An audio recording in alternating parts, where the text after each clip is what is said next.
Hey there, I have the 35 1.4 attached to Z52.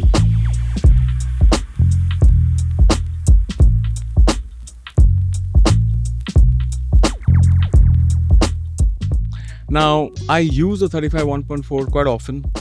The 35 1. I like the focal length of the 35 1.4 better than the focal length on the 35 1.8 because the 1.8 is slightly, the S lens is slightly wider. Would you believe that? Now, but you know what? The funny thing is that I often find that there are moments and occasions where I find one thing missing from the Nikon lens lineup, and it's a good 28 millimeters lens. Yes, we have the 28 millimeters covered in the 28 to 75, the 24 to 75, and also there's this very tiny, beautiful, plastic, fantastic 28 to 2.8, 28 2.8. But then I would really look for a 28 1.8 or even a 1.4, which is which is nice and compact, but at the same time matches the optical quality of the Nikon S lenses. I think that is just one thing that's missing, and I'll tell you why. There's these situations when I'm like traveling. There are those moments when I do feel that the 28 and the 50 combination is a better combination to have with you in your bag when you're traveling than to have 35. At times, the 35 does feel like a little bit of a compromise because I can't probably get tastefully close to the stranger to get a shot just right for my 35 millimeters focal length.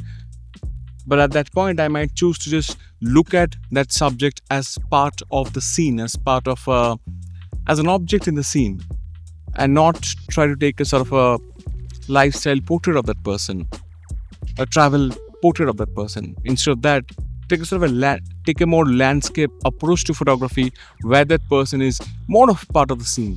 It is in those situations when I actually dearly miss a 28 1.8, a 28 1.4. Yes, there is this Viltrox 28 1.8. It's quite an affordable lens and a good quality lens at that. But you know, I would like to have as many of the Nikon primes as possible and not go third party. The only reason for me to go for the Viltrox 28 1.8 is because there is no Nikon 28 1.8. The only reason for me to actually have made some research on the 28 f2 by Sony is because the Nikon Z line lacks one, and I would let me know what you think of this. I generally feel that the 28 is a different, sweet storytelling focal length, which gives you that little extra than the 35. And I do think that all of us Nikon users deserve more than a 2.8 aperture on a 28 millimeters lens.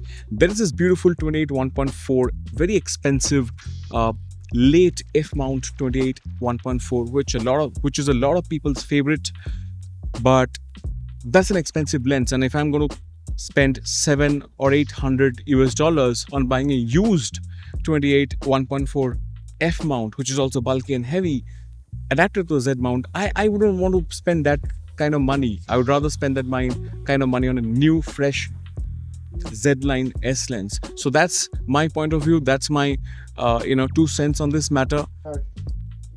I spoke about photography majorly, but to be honest, even when you're shooting videos, there are these moments when if you want to get the pristine quality of a prime, right now I have to use the 24 to 72.8 because that S line 24 to 72.8 is almost like a prime lens in quality. But then that's also a relatively heavy lens, and what I would like to have is something like a 400 grams lens, which is slightly shorter in length, and a 28 1.8 like that. And I'll tell you why that's very important for filmmaking and videography, because there are those situations when especially in wedding photography, when the person moves, I just want to allow the person to walk a little bit more towards the camera before that person is out of frame. It happens quite often that I miss those situations where a little bit more play could have been possible in the scene if I had a wider prime lens, right? A little bit more play. And I think the 35 at times denies the subject to play around in the scene that much more.